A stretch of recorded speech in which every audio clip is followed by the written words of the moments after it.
Terpantas, terkini dan sahih. Bila-bila masa, di mana jua. Berita di jari. Subscribe YouTube Bulletin TV3. Buletin Pagi 9 Oktober bersama saya Haji Hussein. Tajuk utama pagi ini: 3 negeri di pantai timur Semenanjung dan Johor dijangka alami hujan lebat bermula November hingga Januari. Perkeso peluaskan skim keselamatan sosial pekerjaan sendiri kepada 4 sektor tidak formal lain tahun depan.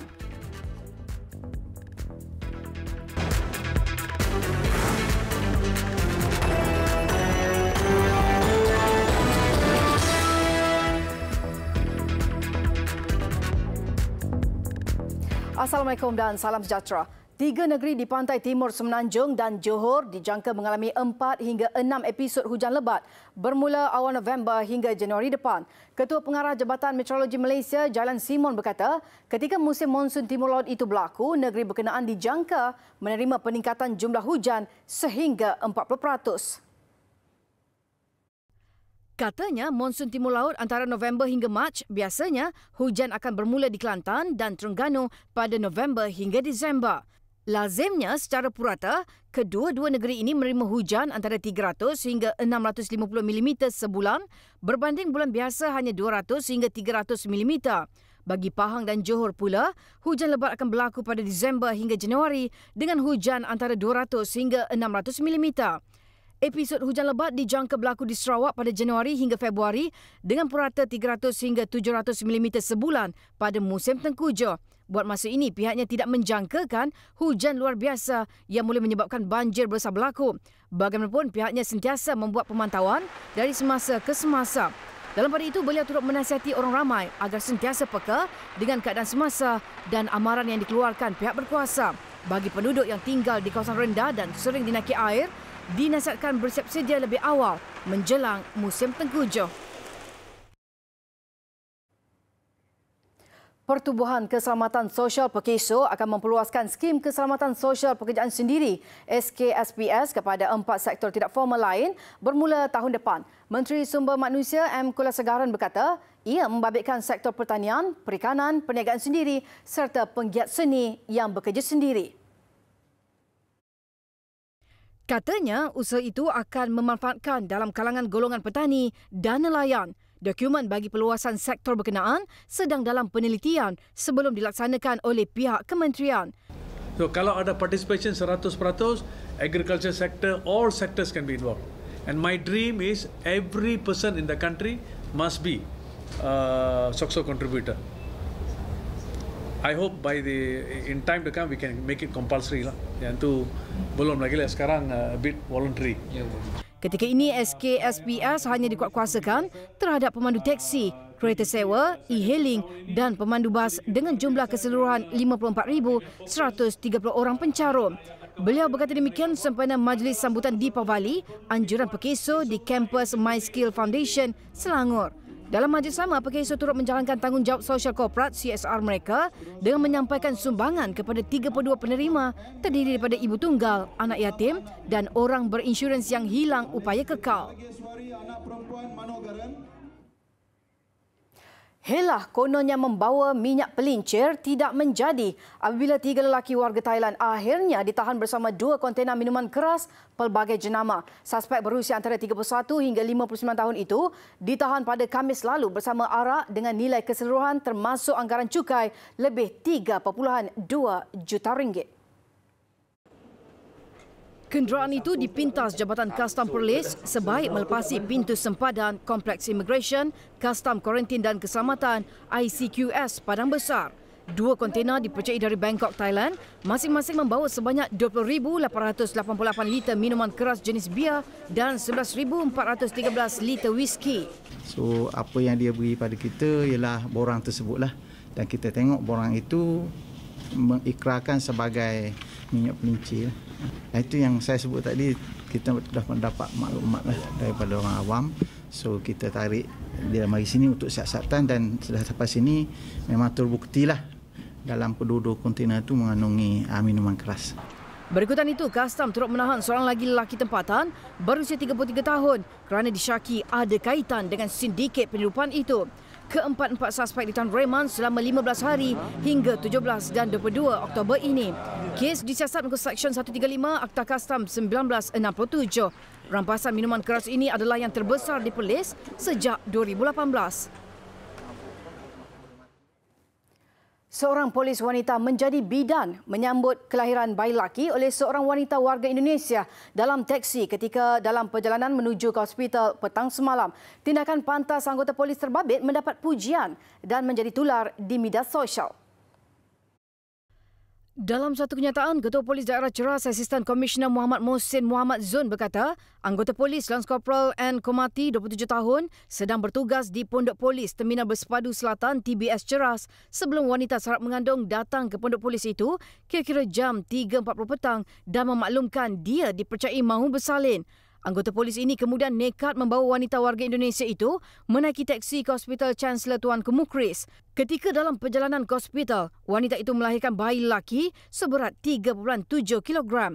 Sebaik tiba di ward kecemasan hospital berkenaan, wanita terbabit terus diberikan rawatan oleh kaki tangan hospital. Wanita terbabit dan bayinya dilaporkan dalam keadaan selamat dan suaminya turut dihubungi untuk dimaklumkan mengenai kejadian itu.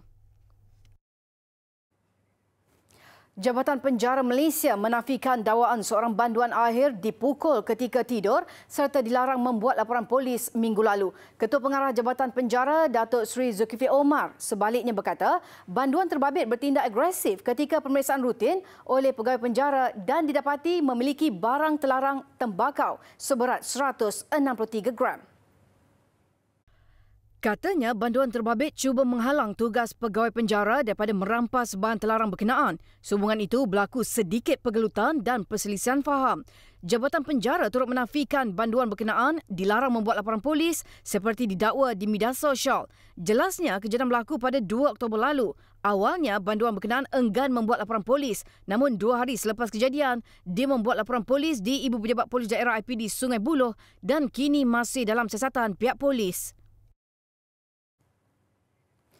Kerajaan sedang meneliti pelaksanaan dana terikat bagi menguruskan bencana angkara perbuatan manusia seperti kebakaran, jerebu dan pencemaran bahan kimia. Timbalan Perdana Menteri Datuk Seri Dr. Wan Azizah Wan Ismail berkata, mekanisme inisiatif dana itu sedang dikendalikan oleh Kementerian Tenaga, Sains Teknologi Alam Sekitar dan Perubahan Iklim (MESTEC).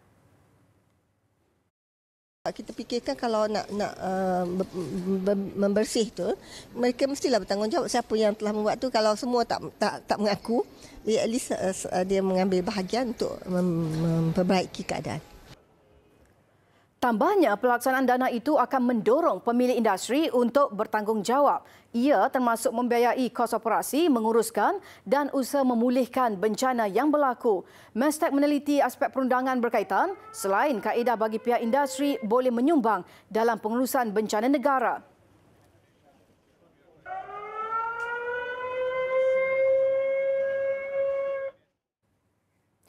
Pakatan Harapan PH Johor tidak terganggu dengan kajian populariti membabitkan parti yang dibuat oleh sebuah badan kaji selidik. Menteri Besar Johor, Datuk Dr. Sahrudin Jamal berkata pihaknya akan terus bekerja keras dalam memastikan kemenangan pakatan itu pada Pilihan Raya Kecil PRK Tanjung Piai.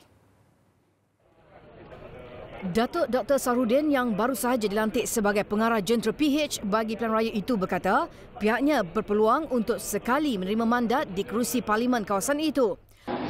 Saya rasa insya-Allah peluang untuk Pakatan Harapan ada kerana hubungan baik antara saya, kemudian Pengurusi Negeri, antara masyarakat.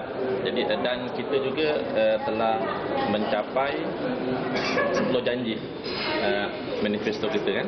Beliau mengulas kajian Merdeka Center yang mendakwa populariti PH telah menurun berbanding ketika merampas Putrajaya daripada Barisan Nasional BN pada pilihan raya umum ke-14. Datuk Dr. Sahrudin berkata pihaknya sudah menggerakkan jentera untuk turun padang di kawasan Tanjung Piai dengan menumpukan kepada semua 27 pusat daerah mengundi.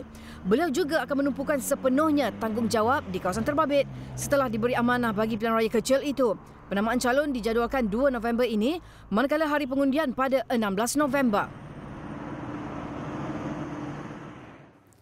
Sarawak sedia menerima keputusan Kerajaan Persekutuan yang mahu mengekalkan harga runcit petrol RON95 di negeri itu menerusi pelaksanaan program subsidi petrol PSP bermula Januari depan. Ketua Menteri Datuk Patinggi Abang Johari Tun Oping berkata, pihaknya bagaimanapun masih menunggu perincian pelaksanaan kadar itu daripada pihak yang bertanggungjawab. That's right. Until the detail implement, then we know whether we got advantage or not. Because one thing, there is no flexibility because you cap it to. Beliau ditemui selepas sesi dialog Journey Towards 2030 di Kuching. Pelaksanaan PSP diumumkan pada Isnin lalu oleh Menteri Perdagangan Dalam Negeri dan Hal Ehwal Pengguna, Datuk Seri Saifuddin Nasution Ismail. Menerusinya, Sarawak, Sabah dan wilayah Persekutuan Labuan dikecualikan daripada PSP. Keputusan itu membolehkan harga petrol RON95 kekal RM2.08 seliter seperti yang dinikmati sekarang. Kita dapati bahawa kita harus mulakan dengan prinsip yang betul. Suruhanjaya Koperasi Malaysia SKM bakal memajukan projek penanaman bala River Tropics Polonia yang akan dilaksanakan gerakan koperasi di seluruh negara.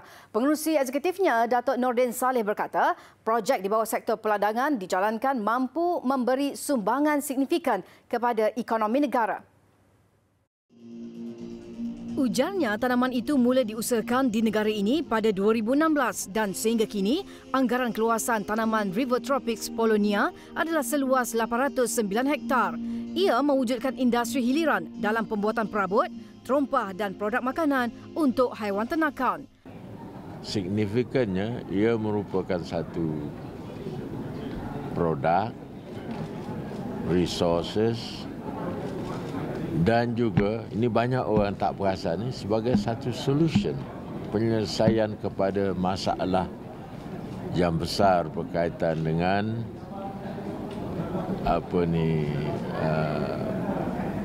environment.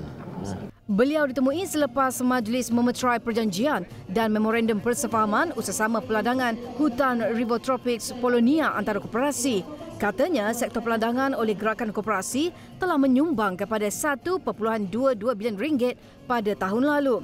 Tumpuan kepada pembekalan input pertanian, pengurusan ladang, nursery sawit dan sawit mampan.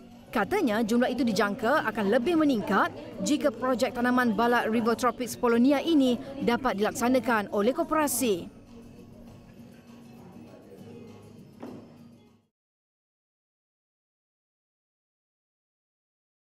Besar impaknya. Laris selepas hasilnya. Pantas menampilkan prosiding ini secara dalam keuangan maya. Berita di jari. Subscribe YouTube Bulletin TV3. Kita ke laporan antarabangsa. Jumlah gajah liar yang dilaporkan mati di air terjun Hayam Narok di Taman Negara Khao Yai meningkat kepada 11 ekor. Ia setelah pihak berkuasa menemui 5 lagi bangkai gajah yang dipercayai lemas di kawasan air terjun itu. Sabtu lalu, 6 ekor gajah liar mati selepas dipercayai tergelincir di kawasan itu, manakala 2 ekor gajah yang terperangkap berjaya diselamatkan. Susulan insiden berkenaan, pihak berkuasa menjalankan pemeriksaan di taman negara itu dengan menerbangkan drone sebelum menemui 5 bangkai gajah yang lain. Taman negara yang menempatkan 300 ekor gajah liar serta haiwan lain itu ditutup buat sementara.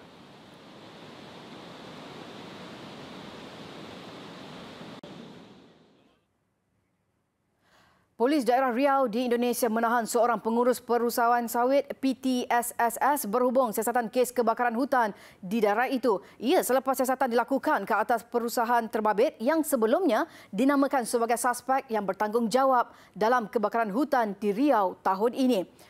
Perusahaan sawit yang beroperasi di Pelalawan ini dinilai lalai dalam menjaga kawasan yang dikelolanya sehingga mengakibatkan kebakaran seluas 150 hektar pada Februari 2019.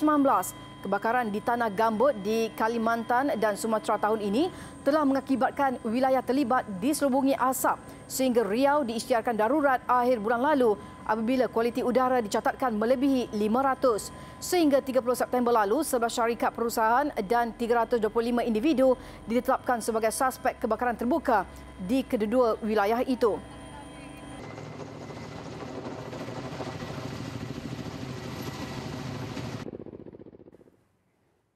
Selang beberapa jam selepas tentera Amerika Syarikat berundur dari utara Syria, Turki mengumumkan bersiap sedia untuk melancarkan operasi ketenteraan di wilayah itu.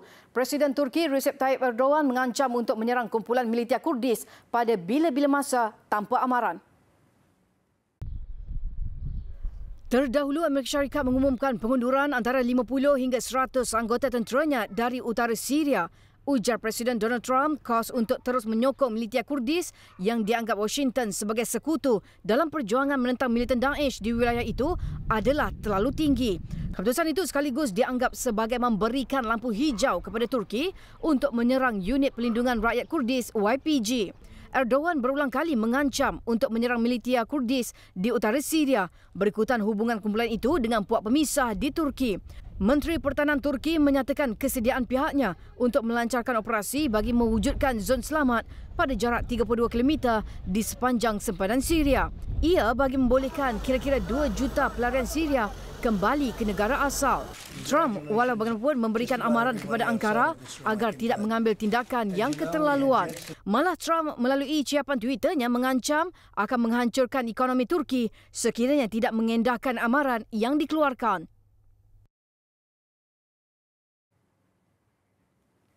Pemandu teksi di Mexico City mengadakan tunjuk perasaan bagi menuntut kawalan ketat ke atas operasi aplikasi perkongsian kereta seperti Uber, Didi dan Cabify. Gerakan Pemandu Teksi Nasional MNT mengadu perkhidmatan e-hailing menjejaskan mata pencarian mereka. Bantahan yang berlarutan selama kira-kira 4 jam mengakibatkan gangguan trafik di beberapa jalan utama dan lebuh raya di sekitar Mexico City. Pemandu teksi juga menyekat laluan utama ke lapangan terbang antarabangsa Mexico City. MNT menuntut hak kesamarataan antara pemandu teksi dengan pemandu perkhidmatan e-hailing. Menurut MNT, pemandu teksi perlu mematuhi syarat pelesenan, cukai dan penyelenggaraan kenderaan. Sementara pemandu perkhidmatan e-hailing dikecualikan daripada bayaran dan syarat berkenaan. Bantahan sama dijangka diadakan di bandar utama di 28 negeri di Mexico.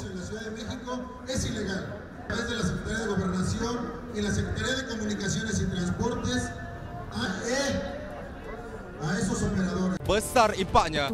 Selepas hasilnya, Pantas menampilkan prosiding ini secara dalam keuangan maya. Berita di jari. Subscribe YouTube Bulletin TV3. Kita ke laporan sukan. Kelab Division 2 Liga Bola Sepak Profesional Jepun J-League Fagiano Okayama hari ini mengesahkan akan mengadakan program klinik bola sepak bawah 12 tahun di Malaysia. Sesi pemilihan akan dijalankan di negeri yang terpilih iaitu Kelantan, Johor, Pulau Pinang dan Kuala Lumpur bermula 21 hingga 25 Disember ini. Lebih menarik, seorang pemain dari setiap negeri akan dipilih untuk dibawa ke Jepun bagi menjalani latihan selama seminggu di Akademi Fagiano Okayama. Apa yang pasti, program ini dilihat kesinambungan selepas kejayaan penyerang bawah 19 tahun negara Hadi Fayad Abdul Razak beraksi bersama klub Division 2 Jepun Fagiano Okayama. そういったご縁から今回マレーシアの方にお邪魔して、いろんな関係者にご挨拶させていただいているのが一つあります。 Tambah Tokuhiko, program ini bukan sahaja dilihat mampu memberi motivasi tambahan kepada pemain muda tempatan untuk beraksi di peringkat tertinggi.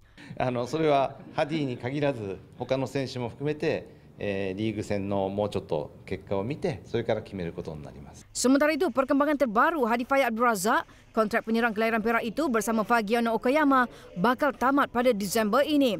Jelas Tokuhiko, walaupun jarang beraksi dalam skuad utama, Hadi menunjukkan peningkatan memberansangkan dan semakin serasi dengan corak permainan pantas Jepun. Untuk rekod, Hadi disahkan menyarung jersey kelab Division 2 Liga Bola Sepak Profesional Jepun J-League Fagiano Okayama untuk tempoh setahun bermula Disember tahun lalu. Perkembangan skuad Harimau Malaya menjelang perlawanan menentang Vietnam esok. Berlepas lebih awal ke Vietnam memberikan Harimau Malaya kesempatan dan tumpuan yang diperlukan untuk turun menyambung aksi pusingan kedua kelayakan Piala Dunia 2022, Piala Asia 2023 di tempat lawan. Semuanya berjalan dengan lancar setakat ini, menyaksikan jurulatih Tan Cheng Ho mula menggilap taktikal serta memantapkan kombinasi terbaik menjelang perhitungan kedua-dua pasukan malam esok. Barisan negara terus berada dalam motivasi tinggi ketika di padang latihan mengasah percaturan di rencana jurulatih Tan Cheng Ho. Semua posisi dari penjaga gol, pertahanan, tengah serta serangan memainkan peranan penting menyaingi Vietnam. Lawan sememangnya diketahui berada dalam kelas tersendiri. Justru Harimau Malaya tiada pilihan selain meningkatkan lagi tahap permainan. Pemain negara juga menyedari mereka tidak boleh terus hanyut dengan kejayaan menewaskan Sri Lanka Sabtu lalu. Cabaran kali ini berbeza, pasukan ranking nombor 1 Asia Tenggara Vietnam yang tampak mantap di segenap posisi. Malaysia turun dalam aksi ketiga kumpulan di Stadium Maidin jam 8 malam waktu tempatan esok dengan mengumpul 3 mata. Sementara ianya aksi kedua tuan rumah yang seri tanpa jaringan menentang Thailand sebelum ini.